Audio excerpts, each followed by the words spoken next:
राउजी, you have 4 minutes. 4 minute. बाप रे, बहुत दिया सर, उतना मत दीजिए, बहुत दिए। 16 घंटा चर्चा है और 4 मिनट दे रहे हो आप। आपके पार्टी को जितना दिया आपने लिया होगा। पार्टी की बात छोड़ो, आपने मेरा दे रहे हैं सर। मैं बहुत संक्षिप्त में अपनी बात रखूंगा जी। पहलगांव में 26 लोगों की हत्या हो गई, कैसे अब तक सरकार नहीं बता पा रही। पूरा कश्मीर गृह मंत्रालय के अधीन है। 370 हटाने के बाद कश्मीर को केंद्र शासित प्रदेश बना दिया। वहां की पुलिस गृह मंत्रालय का आदेश का पालन करती है।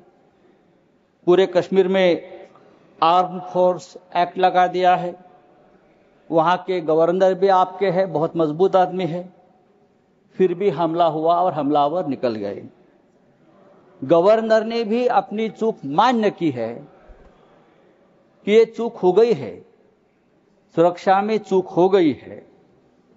अगर सुरक्षा में चूक हो गई है, 26 लोग मारे गए हैं, सिंदूर उजाड़ दिया है 26 हमारे माता भगिनों का, तो उसकी जिम्मेदारी कौन लेगा और इस्तीफा कौन देगा? जिम्मेदारी लेगा पंडित नेहरू देंगे? नहीं, पंडित नेहरू देंगे या प्रेसिडेंट ट्रंप देंगे या जेडी वांस देंगे? कौन देंगे? इस्तीफा देश के गृह मंत्री ने देना चाहिए, ये उनकी जिम्मेदारी है सर। इस देश में 24 घंटे में उपराष्ट्रपति का इस्तीफा लिया जाता है क्योंकि आपके बात मानते नहीं। लेकिन 26 लोगों की हत्या होने के बावजूद किसी का इस्तीफा नहीं, किसी से माफी नहीं। ये इस देश की स्थिति है। हमारे आदरणीय प्रधानमंत्री अपने आप को ईश्वर के अवतार मानते हैं, उनके भक्त उनको ईश्वर के अवतार मानते हैं। वो भी कहते हैं, उनका कहना है कि मैं समय से पहले समय को भांप लेता हूं, ये ईश्वर की कृपा है। तो क्या ये आतंकवादी पहलगांव में घुसकर 26 लोगों को मारने आने वाले हैं? ये आपने क्यों भाप नहीं लिया? ये हमारे सामने और देश के सामने सबसे बड़ा सवाल है।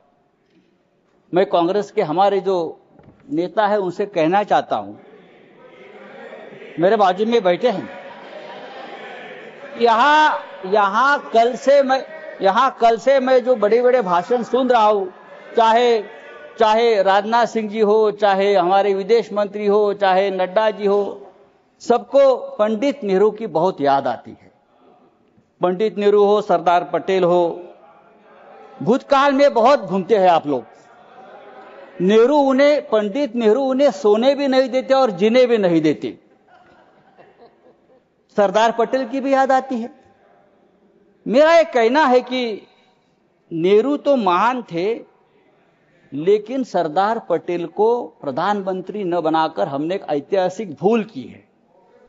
बात ऐसी है कि नेहरू साहब बहुत ही डेमोक्रेटिक आदमी थे, सरदार पटेल लोह पुरुष थे। अगर सरदार पटेल ऐसे नेता थे जिसने पहली बार आरएसएस पर प्रतिबंध लगाया था। अगर सरदार पटेल जीवित होते और 10 साल, तो ये लोग आज सामने दिखते भी नहीं।